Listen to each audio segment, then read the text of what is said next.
Muito boa noite, está no ar o Viçosa Notícias. A partir de agora, você confere as principais notícias que movimentam Viçosa e região.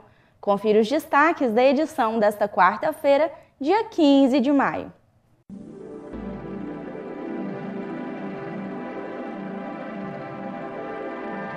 A previsão para essa quinta-feira é de tempo ensolarado, com nuvens na maior parte do estado. Na região da Zona da Mata, Vale do Rio Doce, Vale do Mucuri e Jequitinhonha, o tempo é de sol com nuvens e sem probabilidade de chuva. Apenas no Triângulo Mineiro, Alto Paranaíba e Noroeste de Minas não tem nuvens e o dia será ensolarado. Em Viçosa, a previsão é de tempo ensolarado com muitas nuvens ao longo do dia, mas sem possibilidade de chuva. As temperaturas devem variar entre a mínima de 18 e a máxima de 28 graus. Para as outras cidades da região, a previsão é a mesma. Tempo ensolarado com muitas nuvens, mas sem chuva. Em Araponga, mínima de 15 e máxima de 26 graus. Já em Paula Cândido, a mínima vai ser de 18 e a máxima de 28 graus. E em Ervália, as temperaturas vão variar entre a mínima de 17 e a máxima de 27 graus. Nesta segunda-feira, o INEP divulgou o edital do Enem 2024 e, com ele, as datas dos dias de prova. Confira.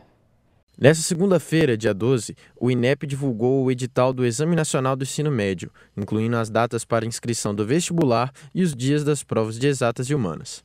A partir de 27 de maio até dia 3 de junho, jovens de todo o país que estão cursando o ensino médio podem se inscrever para realizarem as provas, que acontecerão no dia 3 de novembro, sendo cobradas questões de linguagens, ciências humanas e a redação. O segundo dia de prova, que cobrará as questões de matemática e ciências da natureza, está marcado para o dia 10 de novembro. Vale destacar que o resultado das solicitações de isenção da taxa do Enem saiu também na segunda-feira, e os que não foram aprovados podem solicitar recurso até sexta-feira, dia 17. Para ser elegível para isenção, o estudante deve seguir alguns requisitos estabelecidos pelo INEP: estar no terceiro ano do ensino médio em escola pública, ser formado em rede pública ou privada com bolsa integral, comprovando renda per capita igual ou menor que um salário mínimo e meio, em caso de vulnerabilidade socioeconômica e esteja inscrito no CadÚnico, o estudante precisa apresentar o número de identificação social,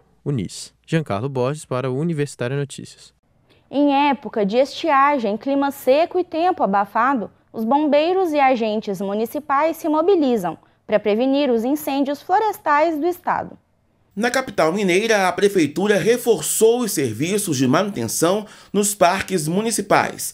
Das 79 áreas verdes de BH, pelo menos 60 precisam de cuidados especiais.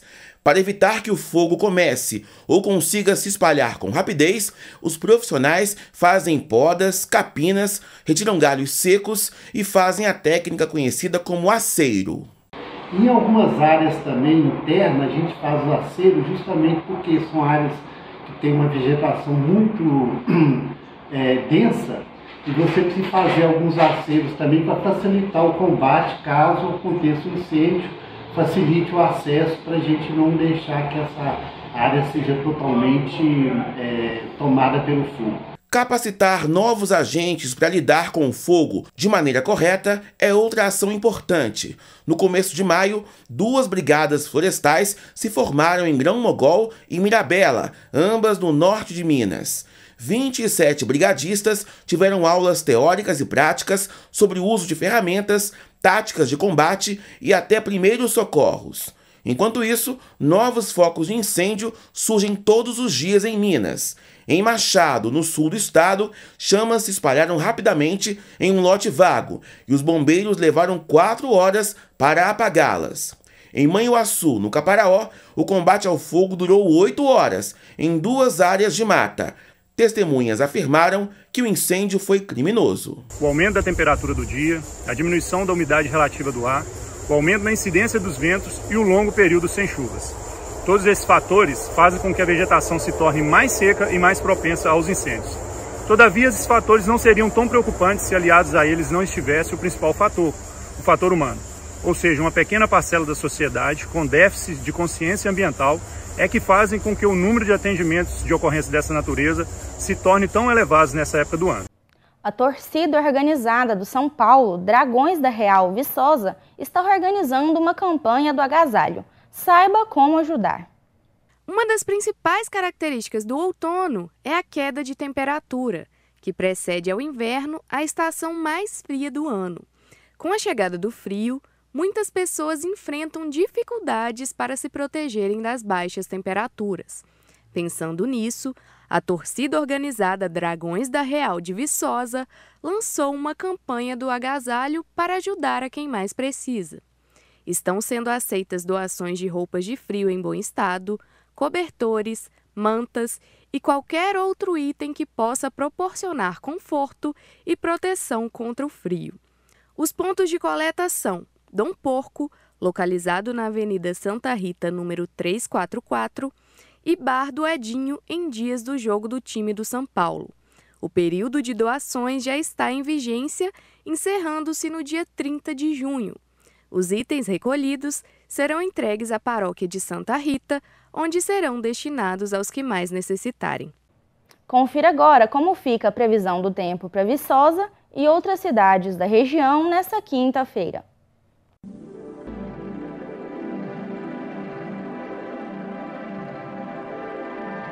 A previsão para essa quinta-feira é de tempo ensolarado, com nuvens na maior parte do estado. Na região da Zona da Mata, Vale do Rio Doce, Vale do Mucuri e Jequitinhonha, o tempo é de sol com nuvens e sem probabilidade de chuva. Apenas no Triângulo Mineiro, Alto Paranaíba e Noroeste de Minas não tem nuvens e o dia será ensolarado.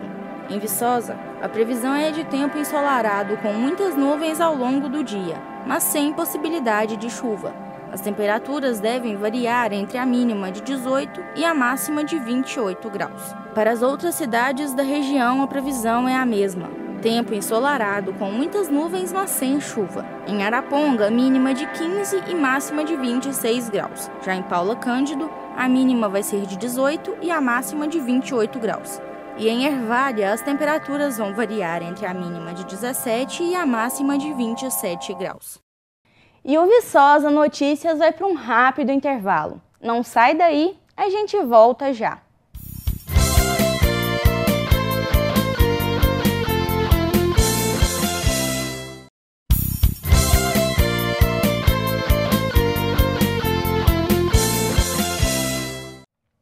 E o Viçosa Notícias está de volta. O projeto de lei que regulamenta o moto-aplicativo na cidade de Viçosa foi rejeitado. Confira esse e outros destaques da 14ª reunião ordinária da Câmara dos Vereadores. Logo no início da última reunião ordinária da Câmara dos Vereadores de Viçosa, ficou claro que o PL do moto-aplicativo seria um dos assuntos principais da noite. Isso porque, ainda na tribuna livre, a questão já estava sendo debatida. Israel Rosa, membro do Conselho Municipal dos Direitos da Pessoa com Deficiência, questionou a respeito do transporte de pessoas com deficiência na nova modalidade e demonstrou preocupação quanto ao atendimento dos hospitais em caso de acidentes envolvendo os mototáxis. Como as pessoas com deficiência serão transportadas no mototáxi? Eu preciso saber essa resposta. Não é o momento para que possamos colocar diversas motocicletas com passageiros. Os hospitais de Viçosa não aguentam. Também, fazendo uso da tribuna livre, Rodrigo da Silva, motoboy, falando do mesmo assunto, respondeu a Israel, afirmando que a questão do atendimento nos hospitais compete à administração pública. Bom, a questão de leito, a gente não está querendo aprovar um mototáxi para cair, né?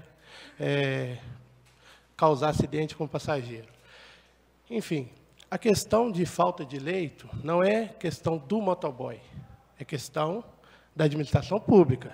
Os homenageados da noite foram os membros do Santuário do Bom Jesus de Viçosa, dentre eles o bispo José Antônio Torres. O requerimento foi feito pelo vereador Cristiano Motolink, que justificou a homenagem pelo fato de José Antônio e os outros membros terem um papel importante nas ações sociais da cidade. Por fim, o bispo agradeceu aos demais integrantes, explicando que todos eles fazem parte do trabalho realizado.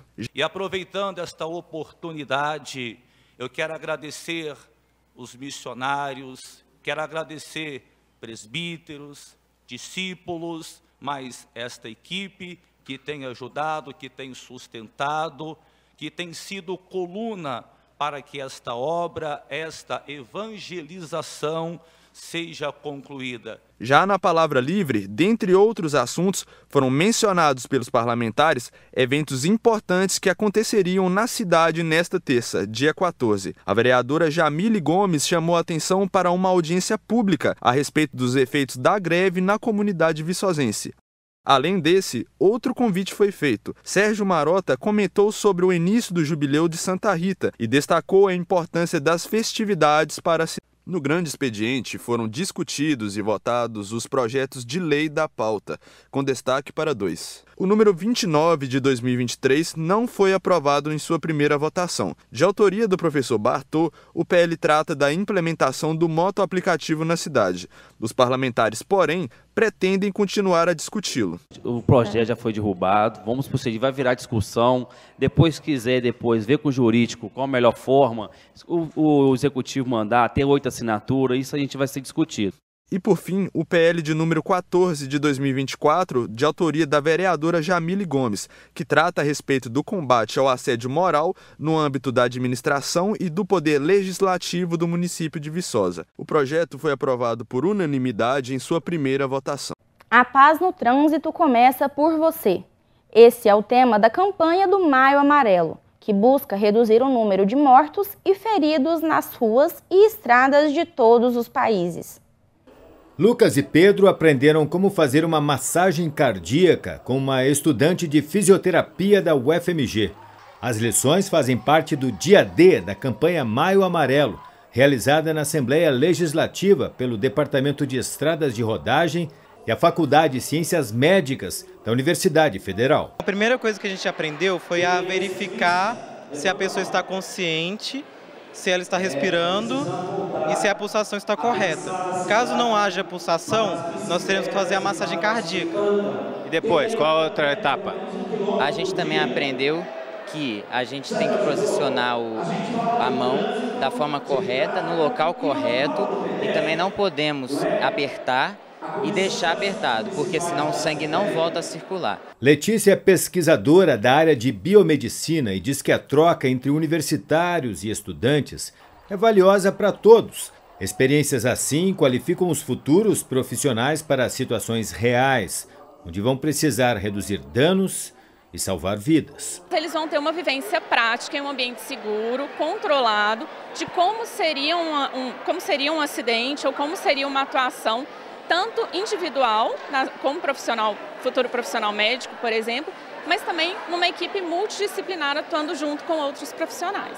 As alunas da psicologia ensinam que há ferramentas divertidas para lidar com traumas e medos no trânsito.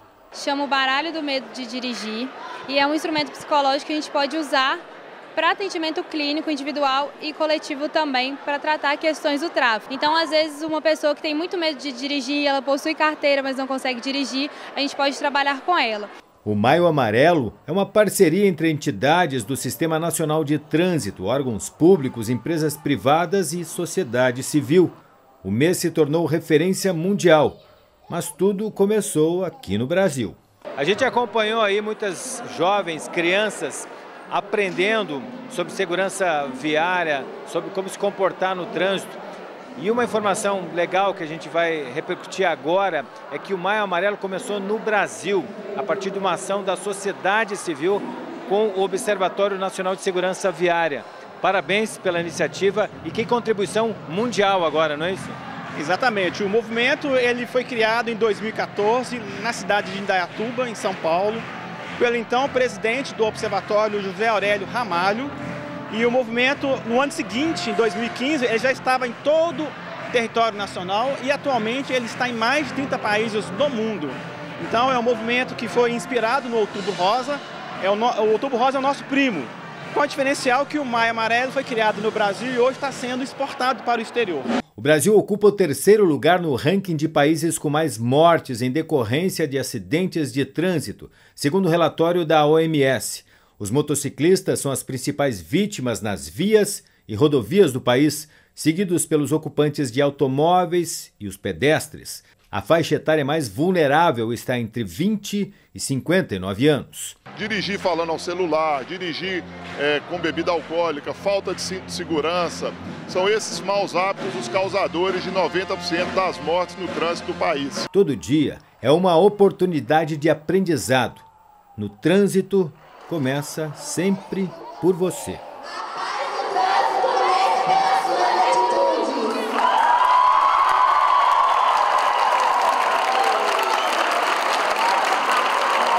O projeto Rua de Lazer e Cidadania desse mês já tem data marcada para acontecer. Confira a programação. A edição de maio da Rua de Lazer e Cidadania vai acontecer no bairro Buiaié no próximo sábado, dia 18, promovida pela Secretaria de Cultura, Turismo e Esportes, a Secult. A tarde de diversão e serviços práticos está marcada para iniciar às 2 horas e vai até às 6 horas da tarde, ao lado da Igreja de São Pedro, com pula-pula, tobogã, totó e outras atividades com os monitores de esportes e lazer. A programação cultural inclui roda de breaking, aulão de hip-hop e mesas de RPG e jogos de tabuleiro. Além disso, serão oferecidas 2 oficinas artísticas por professores do Centro Experimental de Artes, Jazz Funk e Percussão. E a barraca de troca de livros também vai estar presente, com a oportunidade dos moradores em adquirir uma nova obra literária a partir da troca de um livro do seu acervo pessoal. Além disso, serviços de manicure e cortes masculinos gratuitos vão complementar as ações da Rua de Lazer na comunidade do Buiaié. O pagamento do PIS/PASEP será feito a partir desta quarta-feira, para os nascidos em maio e junho. Veja quem pode recebê-lo. Os trabalhadores nascidos em maio e junho começam a receber a partir de hoje o pagamento do PIS/PASEP referente ao ano base 2022. Esta já é a 4ª data de pagamento neste ano. Em fevereiro, receberam os nascidos no mês de janeiro. Já em março, foi a vez dos trabalhadores nascidos em fevereiro. No mês passado, receberam os nascidos em março e abril. Tem direito ao abono os funcionários de empregadores que contribuem para o Programa de Integração Social, PIS, ou para o Programa de Formação do Patrimônio do Servidor Público, PASEP. Além disso, o trabalhador deve ter recebido até 2 salários mínimos e ter exercido atividade remunerada durante pelo menos 30 dias, seguidos ou não, no ano base 2022. Cumprindo isso, basta ficar atento às datas de pagamento. A próxima em questão será no dia 17 de junho, para os nascidos de julho e agosto. Logo após, no dia 15 de julho, para os nascidos em setembro e outubro. E, por fim, no dia 15 de agosto, para os nascidos em novembro e dezembro. Marcos Giovanni, para a Universitária Notícias. E o Viçosa Notícias dessa quarta-feira já termina por aqui. Caso queira ver de novo o jornal de hoje completo, é só acessar o nosso canal do YouTube. Sugestões de matérias podem ser enviadas pelo nosso Instagram, @TV Vicosa. A gente se encontra de novo na próxima sexta-feira, às 19 horas. Uma boa noite.